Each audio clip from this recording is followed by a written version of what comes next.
noches, viendo el programa, excelente como siempre, de Alejandro Berkovich, me preguntaba cómo es posible toda esta estafa de los sectores económicos concentrados, porque tienen el apoyo, el respaldo, el amparo de los sectores mediáticos concentrados.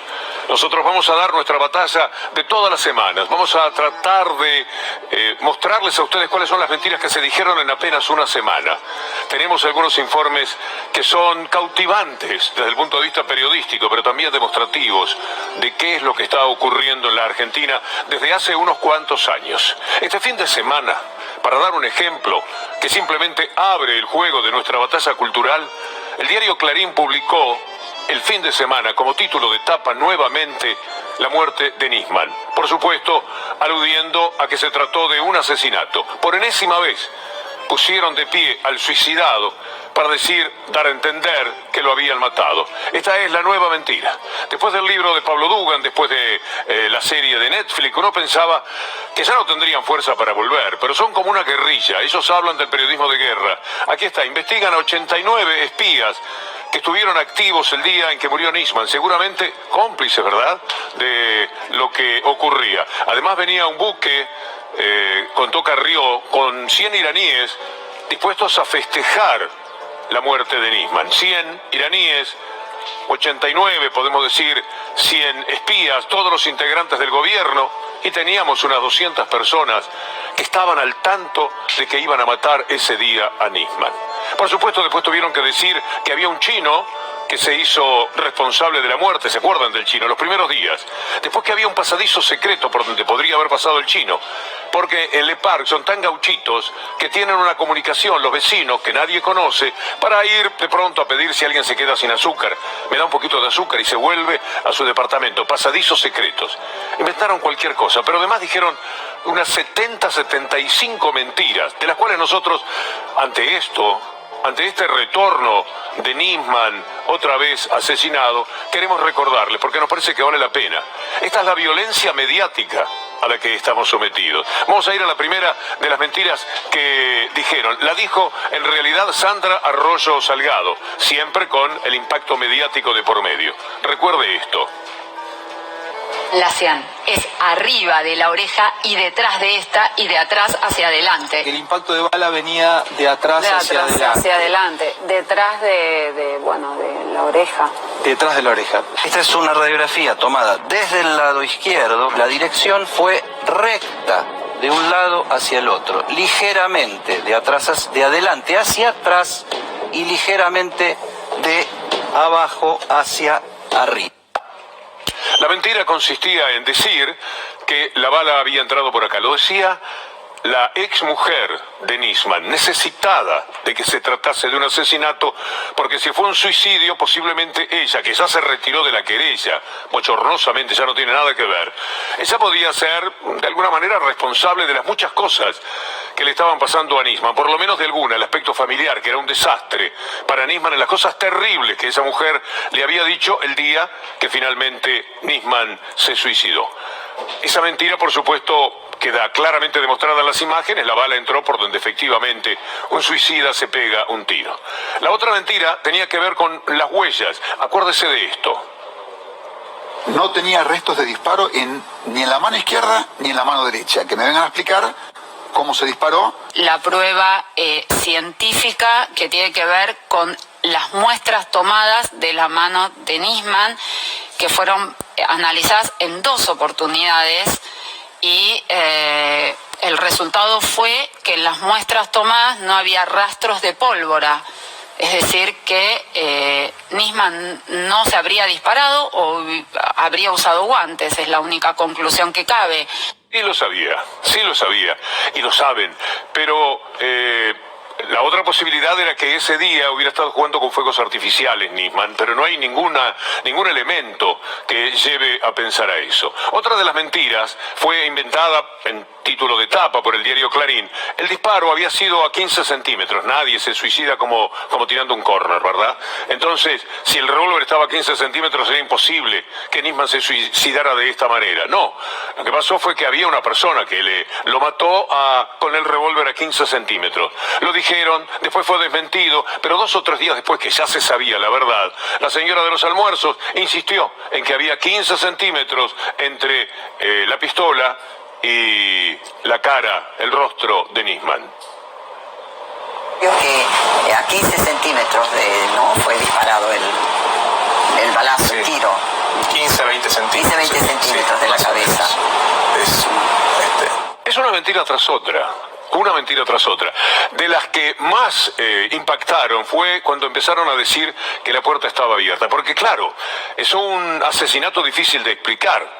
Gendarmería dice que había 2 personas adentro, que consiguieron salir como si fueran artistas de Cirque du Soleil por una rendija de 5 centímetros. Que la madre, antes que nadie, apreció que había en esa puerta apenas entreabierta por el golpazo que se da el cuerpo suicidado de Nisman contra la puerta y prácticamente la cierra. Salieron, es un milagro. Segundo milagro fue que abandonaron el departamento y algo que no inventó ni Hollywood, consiguieron poner la llave otra vez por dentro. No se sabe cómo pudieron maniobrar. A lo mejor con una piolita por arriba y algo, no sé. Es muy difícil, por eso no se le ocurrió a la gente de Hollywood. Inventaron que la puerta estaba abierta, o sea que los asesinos salieron por una rendija de 5 centímetros, fueron a la puerta, la dejaron cerrada por dentro, abandonaron el edificio entre decenas de cámaras que no los captaron, salieron del predio del edificio Le Parc también entre muchísimas cámaras que tampoco los vieron, y salieron de Puerto Madero sin que nadie jamás los viese. Todo esto mientras 89 espías, dice ahora Clarín, conversaban entre ellos, evidentemente muy metidos en el crimen, y llegaban los iraníes que señala Carrió para celebrar que lo habían asesinado a Nisman.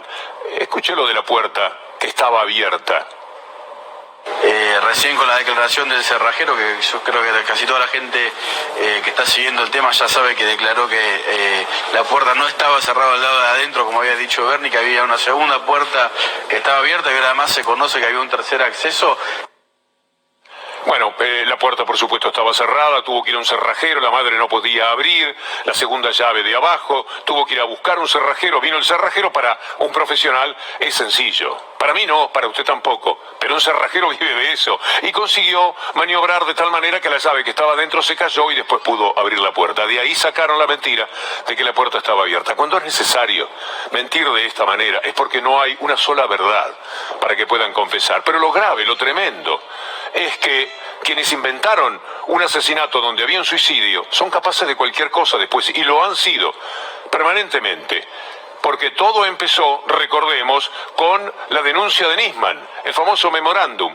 Robert Noble, el hombre de Interpol, ha dicho 1000 veces hasta el cansancio, lo dijo en el primer momento, se lo dijo a Timmerman cuando salió públicamente Héctor Timmerman a decir la verdad, que no se había pedido para nada el levantamiento de las alertas rojas. Dale con eso siempre, que las alertas rojas, la DAIA, tan inapropiadamente también se metió en el tema como denunciante. Ahora pasa una cosa rara. La gente de Interpol dice: queremos responder nosotros, no a título personal Robert Noble. Qué raro, ¿no? La embajada que anda dando vueltas muy feo porque el representante del gobierno de Estados Unidos es de Trump. Imagínense, la misma catadura moral del presidente de los Estados Unidos. Interpol está muy referida, por supuesto, centralmente, aunque esté en Lyon, la casa madre, a lo que Estados Unidos digite. ¿Qué quiere hacer la Interpol? Robert Noble, por las dudas, sacó este tuit, muy, pero muy importante, como para desvanecer las expectativas que inmediatamente Clarín, La Nación, pusieron en marcha aquí cuando Interpol dijo: queremos responder nosotros. Acérquense a la traducción. Interpol, dice Robert Noble, sabe que la respuesta a esta pregunta es un no claro e inequívoco, por lo que se debe poner esta información a disposición de la Corte Argentina directamente o a través de su ex secretario general Ronald Noble. Lo dice Ronald Noble, es decir, me tienen que llamar a mí. Yo soy el que tiene que hablar, yo soy el que sé cómo fueron las cosas. ¿Qué quiere dibujar Interpol? Bueno, ese es el próximo capítulo. Nosotros nos vamos a poner en marcha, ya viene el profe, ya viene Sofi Caram, ya viene Fernando Borroni, para que juntos en la mesa demos nuestra batalla cultural. Bienvenidos. El problema más grave de la Argentina se llama Cristina Fernández de Kirchner. Todos hablan para Cristina. Digo que en este punto hablan para Cristina. Exactamente, sí, para mí es eso, ¿eh? Para mí es exactamente la eso. verdad, no somos grandes 45 millones de personas para estar dependiendo todo el tiempo de una... ¿Cuál es el poder que tiene Cristina sobre esta gente? Que ganó las elecciones, Waldo. ¿Cuál es el poder que tiene Cristina sobre esta Que gente? ganó las elecciones, Waldo. La usina generadora de desconfianza es Cristina. Cristina es un emblema mundial de la mentira y del populismo autoritario. Cristina es un emblema mundial de la mentira y del populismo autoritario. Pañi especula con la posibilidad de un fin anticipado del gobierno de Fernández. Cristina tiene un poco esa fantasía, que Massa se haga cargo de la jefatura de gabinete. Claro, si Massa se hace cargo de la jefatura de gabinete, el presidente de la Cámara de Diputados, ¿quién sería? ¿Máximo Kirchner? ¿Y tendríamos a Máximo Kirchner en la línea sucesoria? ¿Y si viene una catástrofe? ¿Máximo Kirchner sería presidente? Yo creo que hay un sector que está pensando en esa posibilidad. Avanzando un poco más en el rumor febril, digo siempre, y aclaro, ¿no? Y de fin de semana. Sería un atajo fenomenal a lo que se propone Cristina Kirchner, que es máximo 2023. Más al gobierno, Máximo Kirchner al poder. Que piensa que cuanto peor, mejor. Siempre volvemos a los 70 como argentinos. Sí, además mientras esté el peronismo y la influencia de Cristina y la Cámpora, los 70 es el tema. Bueno. La Argentina, insisto, no tiene proyecto épico. No hay. Desgraciadamente uno tiene que reconocer que en la época de los militares te podías comprar un departamento más fácil que ahora. Desgraciadamente uno tiene que reconocer que en la época de los militares te podías comprar un departamento más fácil que ahora. Por un lado te cortaban el pelo en las comisarías y por el otro lado había como ciertas ventajas operativas.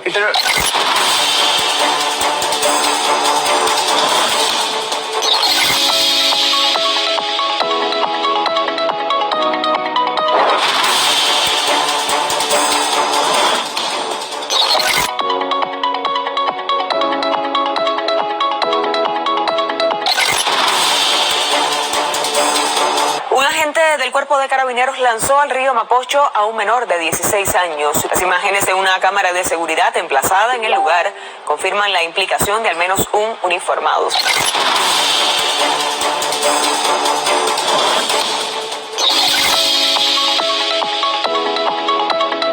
Argentina, despertate. Hay mucha gente que se está despertando. Por suerte, sin violencia. Está siendo demasiado mansa la Argentina para lo que está pasando. Está siendo demasiado mansa la Argentina para lo que está pasando.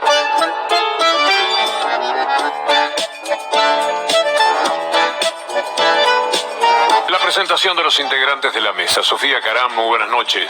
Buenas noches, Víctor Hugo, ¿qué tal? Buenas noches para todo el mundo. Y si le sumamos a todo esto, a la agenda de la semana, lo que ha pasado con el Poder Judicial y con la justicia de la Argentina, ni te cuento. En un ratito nada más novedades en la causa de espionaje ilegal, declaró hoy Darío Nieto. Y por supuesto nos vamos a estar metiendo con la causa de las fotocopias de los cuadernos porque hay más novedades sobre la falta de los registros allí. El saludo del profe Romero. ¿Cómo va, profe? ¿Cómo lo trata la vida? Muy bien, ¿qué tal, Víctor Hugo? ¿Cómo estás? Pues es que me escuchaba atentamente el informe. Me llamó la atención, lo que más me llamó la atención fue lo de Chiche Helblum, diciendo que en la dictadura era más fácil que ahora comprarse un departamento. Dice, te llevan a la comisaría y te cortaban el pelo, pero bueno, había más facilidades que ahora. La verdad que la dictadura fue mucho peor que eso, ¿no? 30.000 detenidos desaparecidos, exilios, asesinatos. Hubo otra cosa distinta de la que tratan ahora de alivianar. Y después, evidentemente, están muy molestos con que gobierne una coalición, que tiene distintas miradas sobre algunas cosas, pero es una coalición de gobierno que es el Frente de Todos y Todas. Están molestos, están preocupados. Sí, y que esa es también un poco la dificultad y el desafío que se tiene dentro de una coalición en la cual hay matices y a veces posiciones bastante disímiles y sin embargo están haciendo un gran esfuerzo por permanecer juntos. El saludo ahora para Fernando Borroni. Buenas noches, ¿cómo le va? ¿Alguien se puede creer en serio lo del autogolpe de Cristina que le va a dar un golpe a Alberto para que gobierne Máximo? Bueno, quizás alguien sí se lo pueda creer y es la gente. Vieron que todo el mundo habla de la gente piensa, la gente quiere, la gente opina. Bueno, ¿qué será esto de la gente? A lo mejor podemos, qué sé yo, reflexionar entre nosotros, a ver, y llegar a alguna conclusión. Aparte es bastante ridículo, porque la verdad es que Máximo no está en la línea de sucesión, ¿no? Es una construcción que hacen, solamente la pueden decir porque nadie cuestiona, nadie pregunta, nadie repregunta. En las mesas dicen cualquier barbaridad, y todos dicen sí, claro, y a partir de ahí construyen. Pero la verdad es que no está en la línea de sucesión, lo que hay es un gobierno de coalición donde está Alberto el presidente, Cristina presidenta del Senado, Massa es el presidente de la Cámara de Diputados y Máximo es el presidente del bloque. Nada más. No está en la línea de sucesión. No, y hay además... Rosenkrantz está antes, perdón. Bueno. Claro. Rosenkrantz estaría antes que Máximo. Igual ahí yo no creo ni en esta teoría del autogolpe, sí, claro, ni tampoco creo en que haya algún sector de la derecha que esté preparando un golpe de Estado en la Argentina. Digo, me parece que ahí es donde todos debemos bueno, eso bajar te lo discuto. No lo preparan, lo dejan que se cocine, dejaron a fuego lento, ¿no? Bueno, obviamente que son más desestabilizadores y que hay un objetivo de volver al poder y que por supuesto esas son las armas que tienen. Pero sí me parece que, bueno, muchas veces el ladrón cree que todos son de su condición. Pero claro, si el gobierno anterior diciendo al ladrón, vieron eso de uno roba y sale corriendo a otra persona, y grita al ladrón, y eso mientras tanto se quedaron absolutamente con todo. Hace una semana... Había una frase que era la gallina que cacarea es la que pone el huevo, ¿no? Claro. Bueno, siempre se dio esto en los 4 años de gobierno del PRO, que eligió el camino de robar dejando muchas huellas.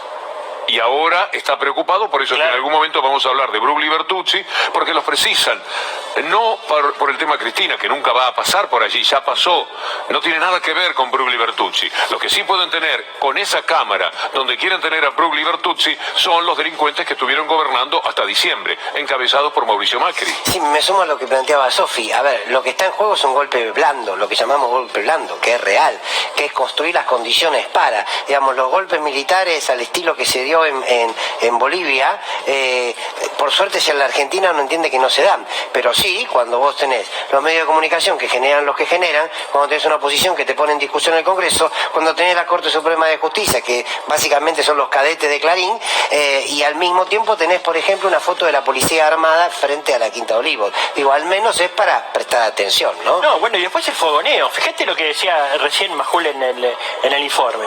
Decía, está demasiado mansa la gente para lo que está pasando. Está muy mansa. Insistía con eso. ¿Qué es lo contrario de eso? ¿Qué es lo que no sería cuando no está mansa? Pero los que ponen los títulos y los que fijan el camino, los periodistas puede ser que sigan ese rumbo, son los poderosísimos medios. Mire lo que pasó con Chile también este fin de semana. Cómo anunciaron una noticia y cómo era en realidad. Ahí está un gendarme, un carabinero, tirando de un puente a un muchachito de 16 años en una protesta. Él sabe que lo están filmando, es imposible que no lo sepa y no le importa, porque ya salieron a defenderlo, porque no van a decir que el que eventualmente se descubra, si lo quieren descubrir, qué es, que va a tener protección. Esa era la corrida.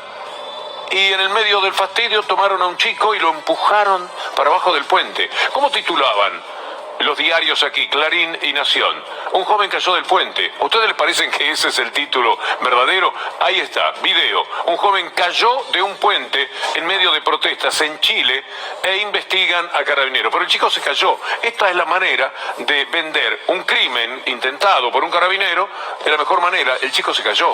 Bueno, es de la escuela de la crisis causó 2 nuevas muertes, ¿no? De Clarín. Exactamente. El asesinato de Maximiliano Costecchi y Santillán, cuando el diario Clarín tenía las fotos de la secuencia donde se veía al policía Franchiotti disparándoles a ellos y decidieron poner la crisis causó 2 nuevas muertes. Para colmo está sucediendo algo que enseguida va a desarrollar Sofía Caram, con las causas que se caen a pedazos, que directamente no se pueden sostener. La de Cuadernos, por un lado, y lo que sucede con los espías, por el otro. Hoy hay información importante porque declaró Nieto. Y todo esto les genera la necesidad de inventar otras cosas para que pensemos, Sofía, por otros caminos en la realidad y no por por el de la verdadera información. Bueno, y en ese marco, Víctor Hugo hoy declaró en indagatoria, a pesar de que tuvo varios intentos por evitar esta instancia, Darío Nieto, el secretario actual, hombre de confianza de Mauricio Macri, el expresidente de la Nación. En un ejercicio de defensa de 28 minutos hizo una exposición.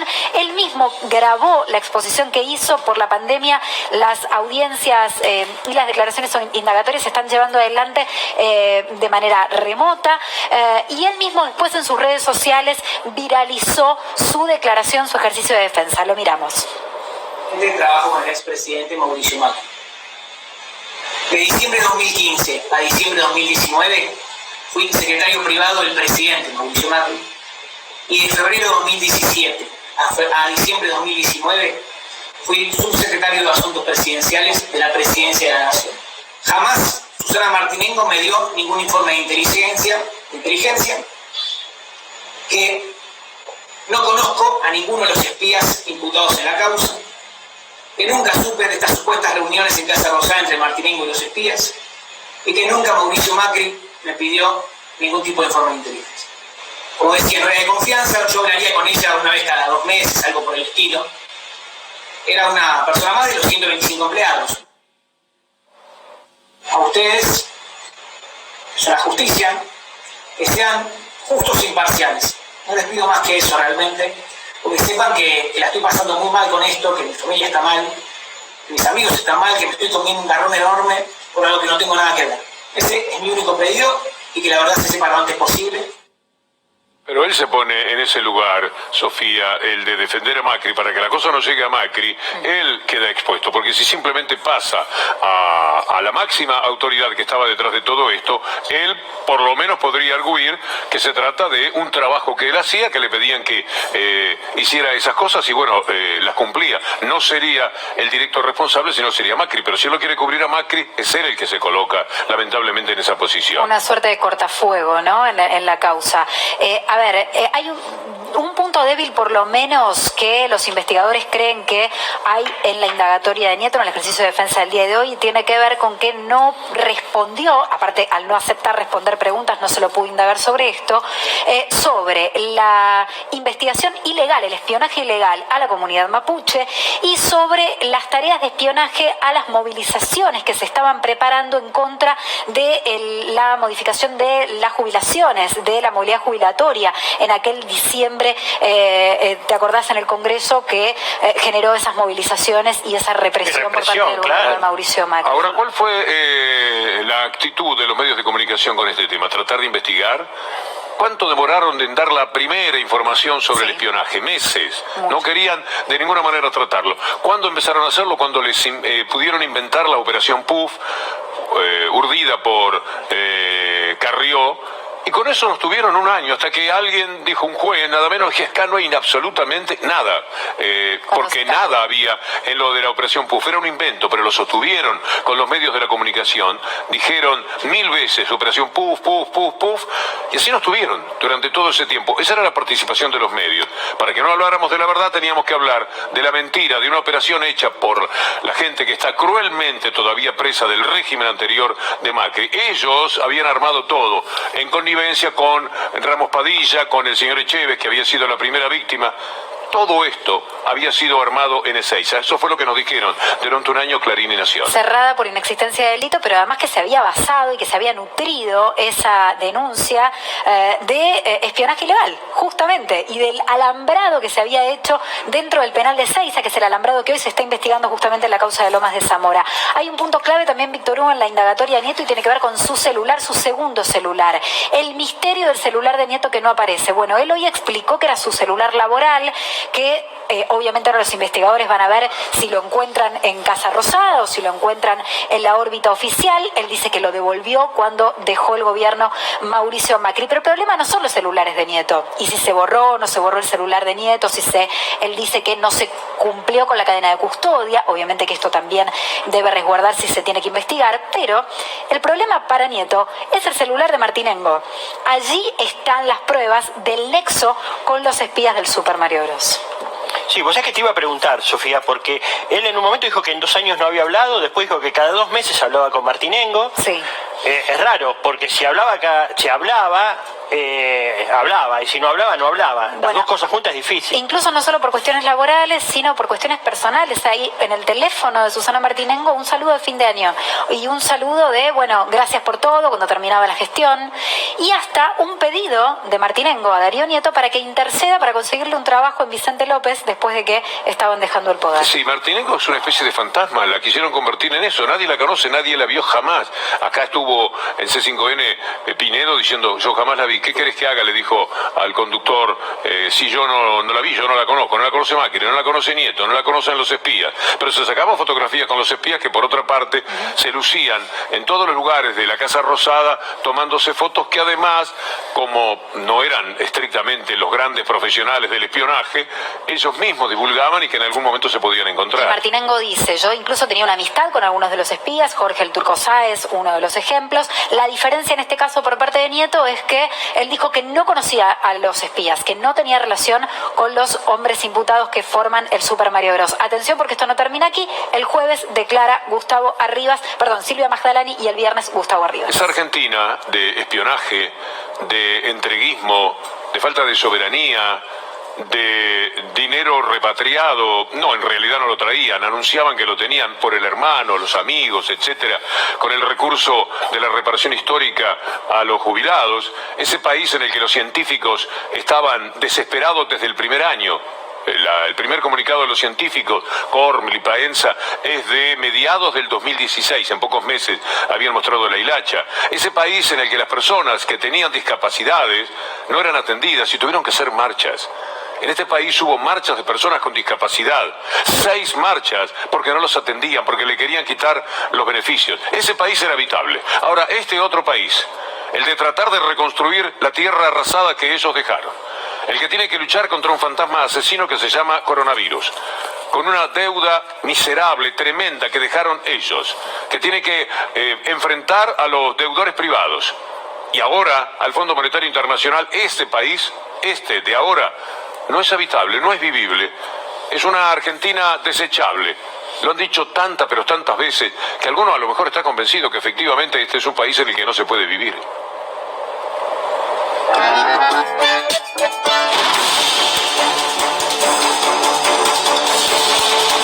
Cada vez más son los argentinos que se quieren ir a Uruguay.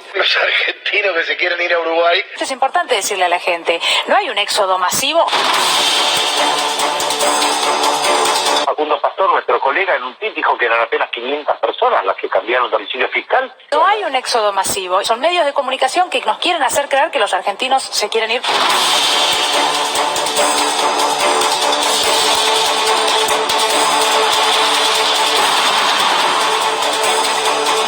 Pero hay gente, jóvenes que se quieren ir del país.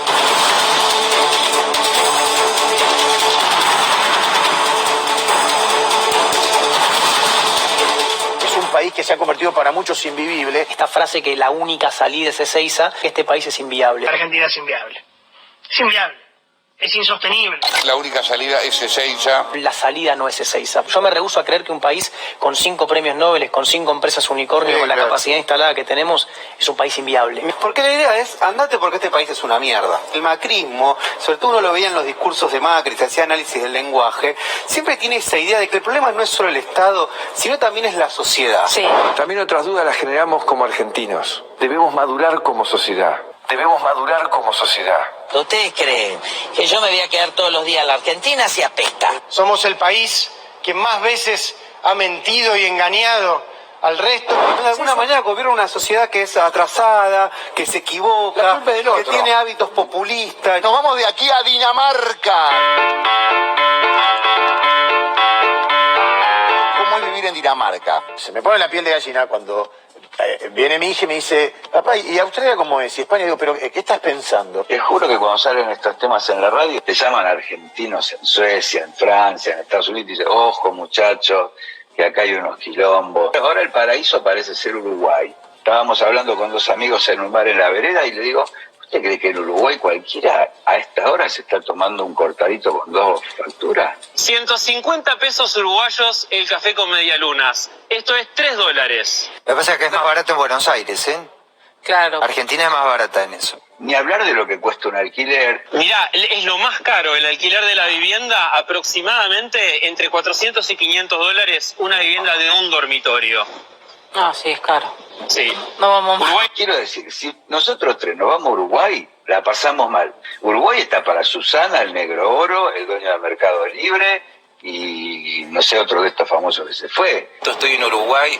Aquel que le diga que realmente estamos a punto de ser Venezuela, le informo que no estamos a punto de ser Venezuela. Hoy somos Venezuela. Ya en algún sentido somos Venezuela. Estas voces son las que se necesitan para la Argentina. Estas voces son las que se necesitan para la Argentina. Mi idea es sacar una visa de Working Holiday para trabajar delivery o alguna otra cosa. ¿Pero acá de qué estás trabajando vos? Acá soy gasista. Sí, ¿Y como gasista no te va bien? Sí, sí, me va bien. ¿Y como gasista no te va bien? Sí, sí, me va bien. No se puede vivir aquí, ¿verdad?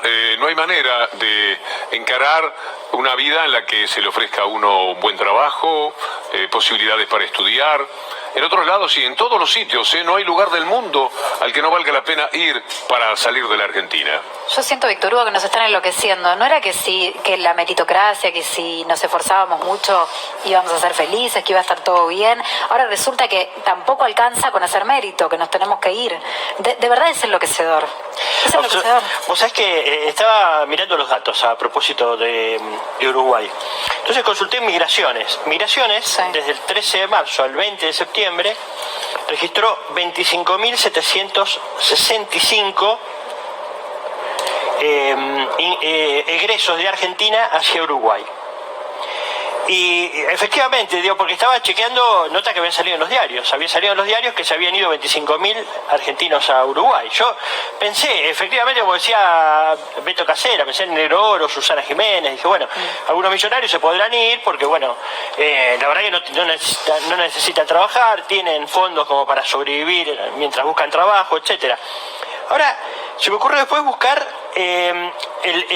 la viceversa de eso, los ingresos de Uruguay hacia Argentina. ¿Con qué me encontré en el mismo periodo, 13 de marzo al 20 de septiembre, con 29.193 ingresos? O sea, efectivamente se habían ido 25.000, pero volvieron 29.000. Hay otra realidad. Al revés. Hay otra más perturbadora todavía. ¿Saben cuánta gente hizo un cambio de vida, realmente de país, con la cuestión fiscal, etcétera, entre enero y septiembre?